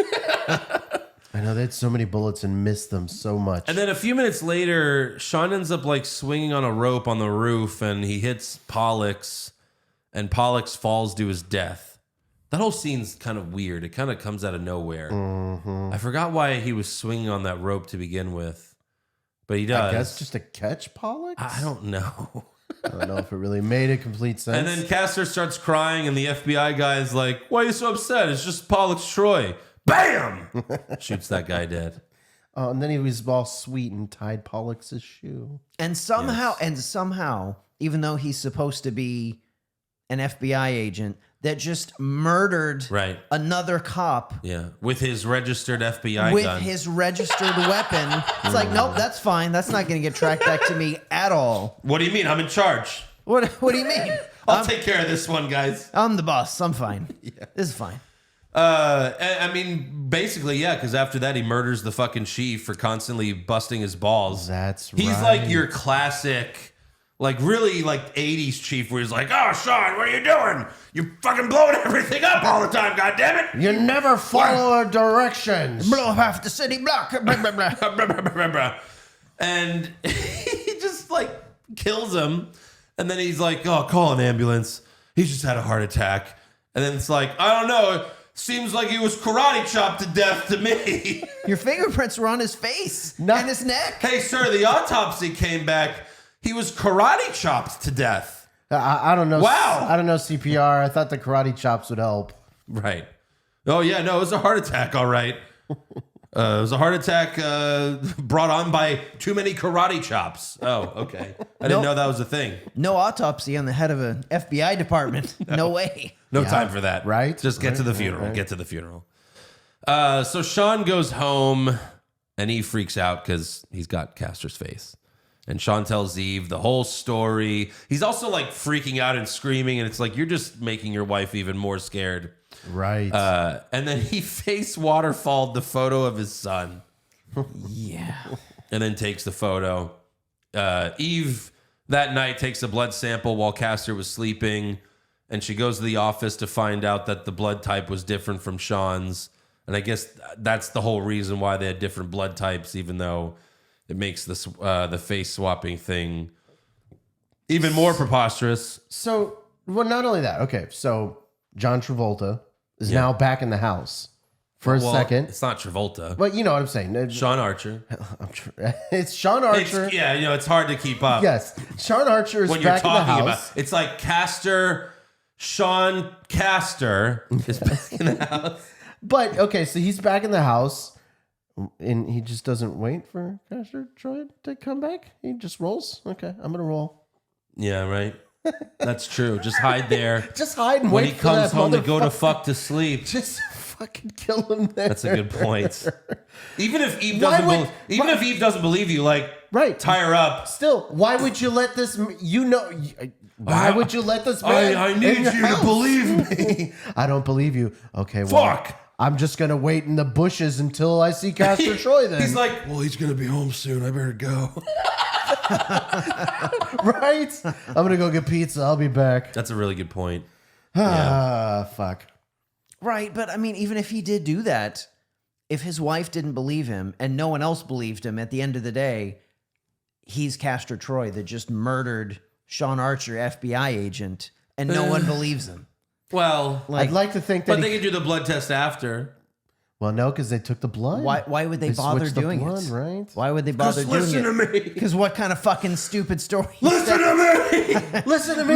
You gotta listen to me. I gotta tell you where we met first. How would Castor Troy know that? Yeah, she finds out the different blood types, and Sean was also waiting for her there. Very creepy. Literally, like as soon as the blood type came up on the screen, he's like, hey, so I saw you got the results there. And she's like, fuck! She pulls the gun on him, but then he face waterfalls her, and that fixes everything. He should have did that to his son. Maybe he would have come back. Since the face waterfall fixes everything. Jesus. And then Castor wakes up, so he freaks out. He shows up at the hospital, but Sean escapes in time, and Eve, hurried up and started pretending to work on some guy with face herpes or something. It looked rough. You know what he looked like? He looked like fucking Hank from Breaking Bad when he was the guy in Total Recall with like half of his face was all fucked up. Yeah. right. He also kind of looked like from RoboCop, the guy that he got hit with like the industrial waste and then the car splatted him. Oh man. But see, more face references. Yes. Face. Oh. That guy needed a face transplant. Yeah, for Yes. reals. I wonder if he got one. No, fuck that guy. Fuck that guy. So then we have the funeral, and it's about time we give like 100 doves in the church. John Woo. Right. And The it's priest, fucking doves. The priest is, giving the eulogy, and there's doves flying in front of him. And not just the fuck? And not just one scene, like 9 scenes of doves everywhere. We get it, John Woo. You love the doves, but So many shots of doves. At some point, the preacher would just stop and go, "Guys, I'm sorry, we just can't control these doves today." I don't know. What are we gonna do? Close the door, maybe? I don't know. What can we do? So Sean has an altar boy hand caster a photo of Michael, and again, it's like, why tip him off? Why tip him off? And Caster doesn't give a fuck. He crumbles up the photo of Michael, throws it on the ground. It's like, Jesus. The service ends. They all leave, but then Sean goes back in. They all did not leave. The doves were still there. Sorry. Yeah, there you go. Thank you, Josh. Sean stands at the altar, and then Caster walks in, and he's like, "Oh, yeah," and then he poses like Jesus on the cross, and then they cut back and forth. Jesus, Travolta, Jesus, Travolta. What were they trying to say there? Symbolism. I gotcha. Travolta is Jesus.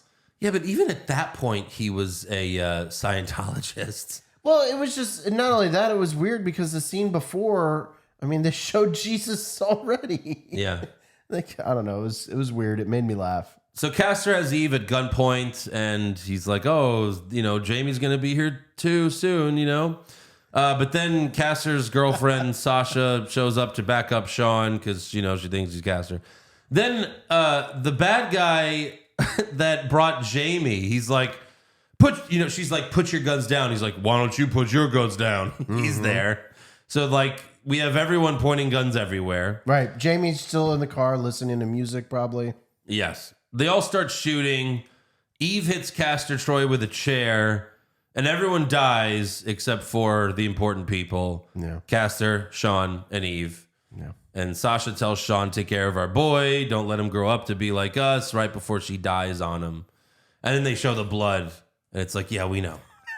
I think we got it. She died, and then you saw the blood. And then you saw the Usually it's backwards. Look, these people might just think she's going to sleep. We need to put some blood. She's tired. Eve, wake up! Wake up! It's Mimi's time. Then, like, outside, Castor and Sean are fighting, and Sean throws some doves in Castor's face. More doves. That was hilarious. John Well, they're doves! Oh, doves! they're everywhere.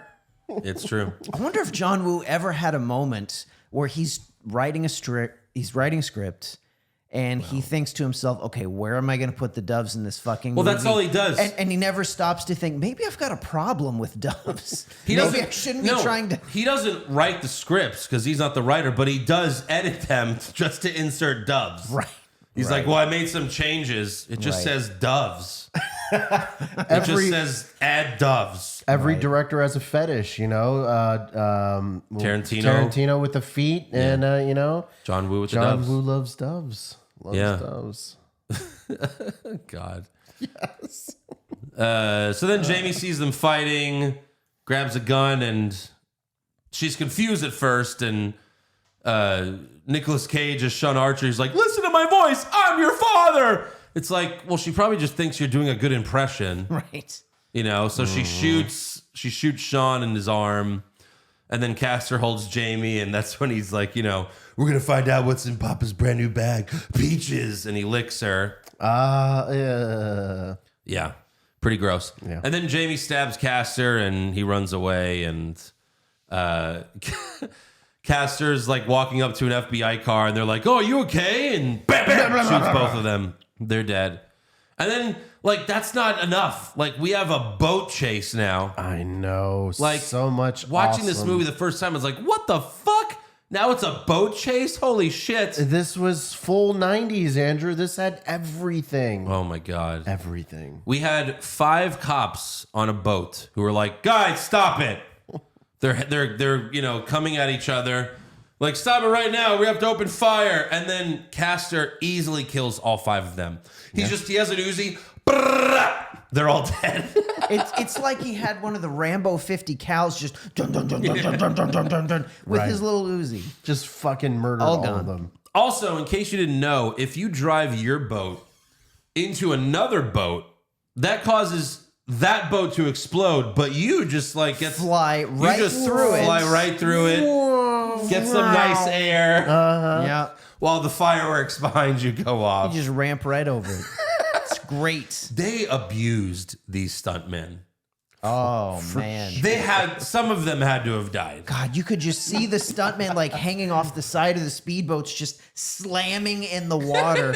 Holy shit. They were fucked up. Fucking skiing with no shoes on the water. I was like, that's pretty fucking impressive. And now that, we could watch this in HD, anytime it's the stuntmen, it's so obvious. It's not Travolta or Cage. They didn't even give them like similar, because now like a lot of times they'll give them similar haircuts. They're like wearing different suits, and like, yeah, you could definitely tell it's not them. It was pretty funny a few times. They finally crash on the land, and Sean stabs Castor with a harpoon gun, and then Castor starts cutting his own face so that Sean has to live with his face forever. He's like, oh, you'll have the same face. Ah. But then Sean kicks Castor in the balls and shoots him with the harpoon gun.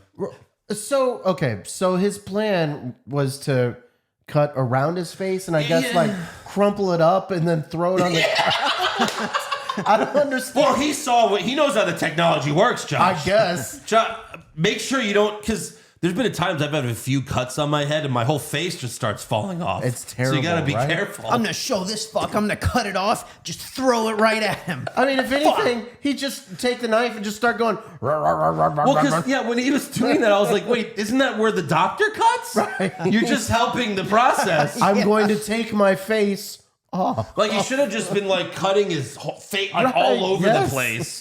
Blading like John Moxley. But then he finally shoots him with the harpoon gun, and Nicolas Cage screams, "Die!" Because he's still Castor Troy. Amazing. And then Castor dies while singing the song from earlier. Maybe. Ready for the big ride, baby. Maybe. True. Face off, too. So then Sean's team arrives, and they know the truth because Eve called them on the phone. She was like, I have something crazy to tell you. Because that couldn't just be some crazy off her fucking rocker woman with some insane story that you can't possibly they believed corroborate. Her. They believed her. Yes. She would never lie. She's a doctor. It's fine. Are you okay, Sean Archer? What? What did you call me? You know my name? Sean Archer, sir. Then they put him in the same ambulance. Both of them next to each other. Right next to the corpse of this guy he just killed. That killed his son. Wow, we only got one ambulance. What the fuck are we going to do? Right. What are you going to do? And Sean, I guess they just did that so Sean could get his wedding ring back. Not fucking kill him more. Fucking just start stabbing him. So then they go back for the face swap procedure. And Sean tells the doctor, he's like, I don't need the scar anymore. And it's not the same doctor. Not even the doctor, he should have been like, sir, I don't know what the fuck you're talking about. And I'm not the same doc. That guy was set on fire. That guy burned to death. What are you talking about? That whole lab exploded. All your files were deleted. We don't even have the scar anymore. What's scar? That burned up. He's like, oh, fuck, yeah. And then Sean goes home. He's got his original face on, and Eve and Jamie are so excited to see him. And they all face waterfall. No. Okay, you're gonna get to it in a minute, but I'm just thinking like as soon as he got off from first of all, his wife didn't go with him to the surgery, which is weird. But like as soon as he got off from the surgery, he did fucking something really insane. He's like, well, I got to make a stop. How did he get all that cleared so quickly? Right. You know, imagine that would be a nightmare. He just shows up to the orphanage. Because he's Sean Archer's super cop. Can you imagine, just a little side note, can you imagine you're walking down the street in some fucking neighborhood and you look in the window of some house and all of these people in the house are just doing this face waterfall thing to each other? Like, what the fuck is happening right now? So they're all waterfalling each other. You're like, you know what? I think I need to call the police. These guys are aliens. And then Sean brings in Castor Troy's son, Adam, and he's like, this is our son now. And Joan Allen is just like, Okay, I'm all in. That's she fine. is the greatest wife in the history of film. Man, is she understanding? Cool I mean, with like, all of hold it. on. You did a face swap. Yep. Our son's murderer fucked me because you went through this. Right. And now when I see you, I see the face of the guy that Yeah. lived with me for a week. Right. Like raping me unknowingly. Yeah. Right. It's a lot fucking of crazy ethical shit. questions. Like I can never see you as my husband again. And, he brings in Adam. Adam's a little nervous at first, but then Jamie, waterfall. Not only He's this, fine. I just thought about this. Jamie should have been nervous because, okay, so he was introduced as Castor Troy, John Travolta as his father, and then John Travolta is the one that picks him up, not as Castor Troy. You mean Adam should be confused? Adam, yeah. So Right. the little boy should have been like, who the fuck's Josh, this kid trying to pick That me? kid is fucked. That kid's fucked. Just from what he This saw whole movie from the is so shootout. confusing. Just from what he saw from the shootout, he's fucked. But right. no, waterfall makes everything better. I mean, honestly, if someone just did that to you, you would probably laugh and smile. Yeah, probably. Wait. ahead. Face Off 2 is that little boy has Castor Troy's crazy genes and But- he but- tries to kill them all. And it's been long enough. He could just be played by Nicolas Cage. Yes. Close enough. You just give him a mullet. Oh, That's man. it. All All right, movie so was amazing. the last in thing I some want to show you guys, great have you ways. ever seen the alternate ending? The what? There was an alternate ending? Yes. No. The what? There's an alternate ending. No. Are we going to Yes. play it on TV? Well, I have it right here. It's only like 30 seconds. Okay. But just look on the computer. Hold on, let me pull it up here. So they're back home. Travolta, Joan Allen. This is it. Here we go. Sean?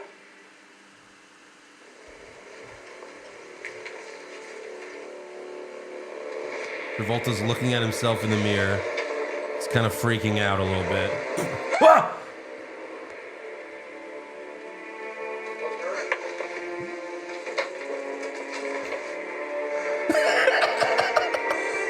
I'll explain in a minute. Wait.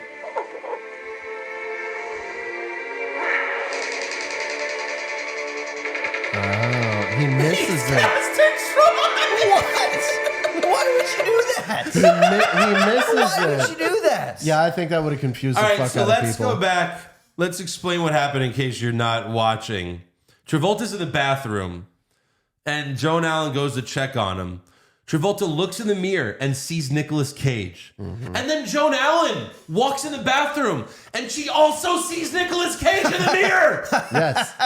She's like, no! She ha! Oh! And then they hug and they're like, oh, thank God. I thought you turned into Nicolas Cage.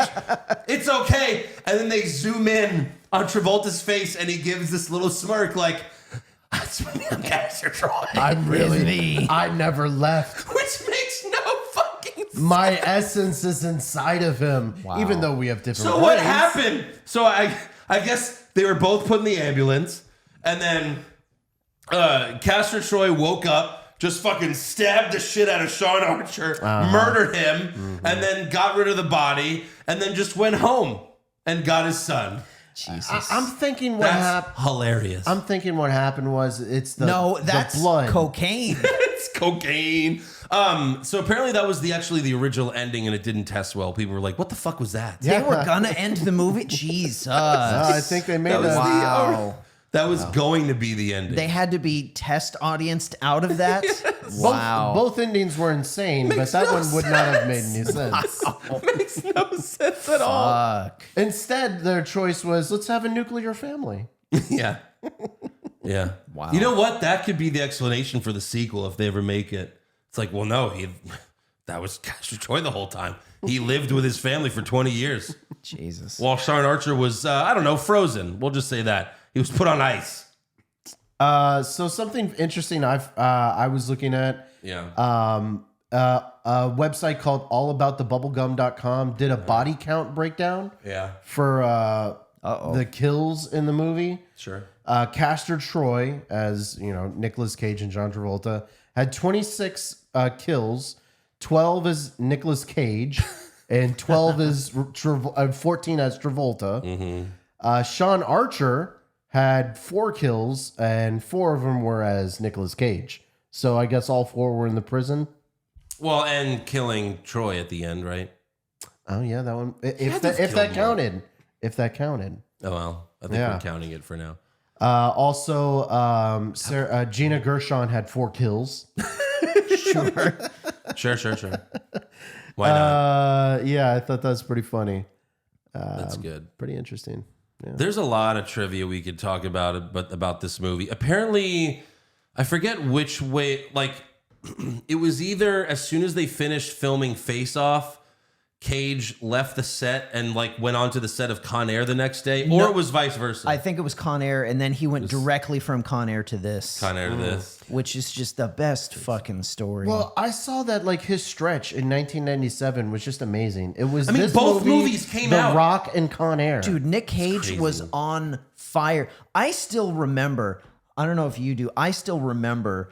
I went to a movie theater that year, and this was fresh off Con Air. Nick Cage is like action star of the world right now. Yeah. Mm-hmm. And then here's this thing, and Travolta is fresh off of Pulp Fiction. Oh, yeah. And he's been starring in other shit. And then here's this holy fucking shit. Nick Cage, Travolta, Face Off. I got a boner right there. Oh, absolutely. It was, oh my God. This whole movie, watching it, I mean, yeah. Whoa. that's double nuts. Was that yes. Okay? I was like, was that all of us Yeah. at one time? Yes. Fantastic movie. 10 out of 10. 10 out of 10. 10 yes. out of 10. Perfect action. We got to do movie. Con Air one day too. I mean, I think we should do the 1997 stretch, Rock and Con Air. Con Air though really is the best out of all of them. Oh, for sure. Yeah. Like legitimate, it's legitimately better That's peak 1997. because you've got Nicolas Cage Yeah. with a mullet and he's playing John trying to do a Malkovich. southern accent. John Malkovich is legitimately awesome in that movie. Yes. And so is Steve Buscemi. Like, again, it's a crazy movie, but it's awesome. We got to do that one too one day. I'm surprised you guys haven't done either of those so far. Yeah, I'm excited you haven't done those so far. me too. This is great. Right. All right, let's get to some fan questions. Bobby the Mark Soydam. Hold on. Quick What? timeout. Yeah. Quick timeout. Okay. Last week, somebody mentioned that I looked like a Peacemaker character. Vigilante. I finally saw that season this week. Holy shit, I totally see it. I love that guy. I fucking love that guy. Oh shit! You watched the whole season in 1 week? I watched the whole season this week. Wow. Awesome.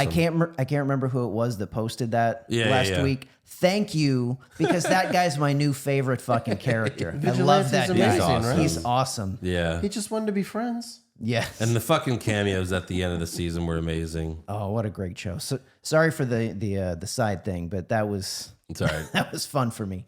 All right, back to fan questions. Bobby the Mark Soydam, he says, Scream 6, anyone? No. Sorry, man. I watch enough things that I don't want to watch. Sorry. Not into it. I was kind of out after 3. Yeah. Maybe that was the 2. last one I saw. Yeah. Chief Knockout, but I never was really into those movies anyway. I mean, the first few were good, but I mean, at some point you got to get off. Yeah. Chief Nakahomer, I was 4 years old, and this was already one of my favorite movies. I would watch it mostly to see Nicolas Cage exposed skin tissue. It freaked me out. Yeah. Yeah. It's a great scene like we talked about. There was like one little flash when he gets up. There's one little like second, half Yeah, second where he's going, scene. bruh, fucking, oh, and they cut right off. It cuts right away, but you see like his red All the ketchup. for just like a half second. Yeah. Pete Garrett, thoughts on John Woo overall, and have you checked out his earlier efforts with Chow Yun Fat? Highly recommend Hard Boiled and The Killer for some amazing action scenes. I have not, but I saw that he did Hard Target. He also did Mission Impossible 2. There was another movie that I saw that I watched that he did. I have not seen a lot of his movies. I've seen MI2. He's one of those guys. I mean, he's obviously a legendary director, and I've always meant to do a deeper dive on his earlier movies, but I've just never gotten around to it. What's great But I do is still want to. in an interview about this movie, John Woo said that he agreed to do it because he felt like the technology was possible. and did the face off. By the way, I think this was originally going to be set in the future, and they were trying to get Arnold and Stallone to do. Like, imagine, like, again, I want to see another alternate universe where that movie gets made. Yes. Oh my God. Yeah. If I were to let you suck my tongue, would you be grateful? Like Or no, like, fuck Stallone and Travolta. Like, get Cage and Arnold to be the two guys. dude, you know what? In the Last Action Hero universe, that movie got made. It totally did. Oh shit, my Oh, Michael, you're Michael. John Woo also did Broken Arrow. One of my favorite movies too. That's a good one. Yeah. Oh yeah, I forgot he did that. Interesting. Interception. With John Now our Travolta. side's got the ball. Sorry. I mean, not nearly as good as Face Off. No, but I mean, this is 90s. it's a decent action movie. It's all right. A peach. I can do the peach for hours. Yeah. Oh shit, John Travolta was a bad guy in this one too. Oh, spoiler alert. Sorry. That's my bad. PCJ, best quote. It's like looking in a mirror, only not. Yeah. This film feels like it's been forgotten and should be mandatory viewing. Won't be long before Holly Weird fucks it up with a shitty remake. Which female actresses would you cast for the two leads? That is awesome. Funny. Margot Robbie. Playing Harley Quinn. Oh, okay, a serious one. Okay. Jesus. I don't know. Who could pull this off? I don't think it could be pulled off. It's like, they remade Total Recall, and that was fucking terrible. No. Like, you don't remake these movies. I couldn't see two women doing They would this. I mean, the way these remakes all go, they're going to try to do it serious and gritty without any of the fun or ridiculous look, of the right, original. right. The sequel cannot be released in theaters. It can't. But one of these streaming apps, like Netflix or Paramount or sure. any of them you could make this movie for $10 million because Cage and Travolta are not demanding, big money anymore. Yes. They're just not. You could pay them like $1 million each. You can make this super cheap. And Throw it on one of these streaming apps, man. And everybody would want to, if you get both of them back, It would be amazing. Of they course, they would say everybody- yes. They would say yes. Yeah. And Of course they would say yes. And everybody would want to see it. Yeah. They like money, and they're not getting paid right now. I mean, Cage has a better career than Travolta at this point. Yeah. And Travolta obviously, just does commercials where he's dancing. Yeah. oh, that's right. Yeah. And obviously, Cage is interested in it. Oh, yeah, of course. The Rizzler, all it took was a head nod for Travolta's wife to agree to adopt Castor Troy's kid at the end. Yep. Yeah. Wow, my wife would have murdered me if I showed up at the door with some random kid that was the descendant of a A Hellraiser. descendant of the guy that killed our son. Our son, right. Yep. Right. Not only that, I just want to know the conversation. You do to it so get that the kid. you do it so that you raise the kid right. He doesn't grow up to be a Castor Troy. He just grows up to be some weirdo that face waterfalls people. Tim, here to up Josh's ego. Josh is better than the Pattinson Batman because John got laid and Batman gets no sex. I still think he slays. He doesn't though, but he turned it down. He doesn't slay. We don't need to get into this right now. I think he Robert does slay. Pattinson's Batman is a virgin. No, I think he slays. Sure seems that way. S. Thorne, question for Josh. What number date do you want? What number date do you wait to give the girl the face waterfall? Do it tomorrow on your date and see what she does. I haven't done the face waterfall, but I have touched her face before, and I've like moved hair out of her way. Let's all do it, and we'll come back. Let's I all can't do do it. it for a few weeks, but like we'll all do it and we'll come back and tell each other see our how reactions. See how We'll it do worked it and- with our. and we'll with do our it. Has your wife seen this movie? She has not, which makes it even better. There you go. All right, We all Josh, you have got to do it tomorrow. We all have to try the face waterfall. See how it We have works. to try, and then we come back and we explain what the reaction was. We'll all report back in like 3 weeks when everybody's forgotten all about this movie. I mean, you guys could do it, this week and then come back. But yeah, we have to do it. That'd be amazing. Andy Piccone, who is one person you would switch places with, and what's the first thing you'd do? I've got an answer. Yeah. I would switch places with Kevin Feige and fucking fix Marvel. That's a good one. What would you do in your that's my life? answer. That's a good one. Like, where am I? Then Kevin Feige's is with your family. Josh? I can't think of anything off the top of my head. 'Cause I don't have like a evil counterpart that I want to destroy. I would switch faces with Tom Ackerley. Who's that? It says he's Margot Robbie's husband. So we'll just do that. It's fine. Yeah. Seems like a good plan. Seems like that worked out. Just for a few days. Or months or years. I don't know. Anyways, that's all for fan questions. Thank you so much to our wonderful patrons. And thank you to the rest of you listening. Make sure you subscribe wherever you're viewing us. Follow the show on Twitter, Facebook, Instagram, and TikTok at Hollywood Hog Pod. Please become a supporter of the Patreon, patreon.com/Hollywood Hogwash. It's only $3 a month. Watch The Last of Us with us. Watch The Mandalorian with us. And we're going to have a bracket coming out soon. It's very exciting. So fucking excited about the bracket. And next week, that 65 movie comes out with, what's his name? Where he goes back in time and fights some dinosaurs. Adrian Brody? No. I want to see Adrian it. Brody. I want to see it, but I feel like there's a high chance that it's going to suck. Adam Driver. Yeah. I'm worried about that. I don't know. It looks good. It does look good. It does look good. Let's check it out. Or we watch Jurassic Park, an actual movie about dinosaurs. Yeah. We need to figure out what we're doing a lot sooner, but let's just stick with 65 for now. Face off.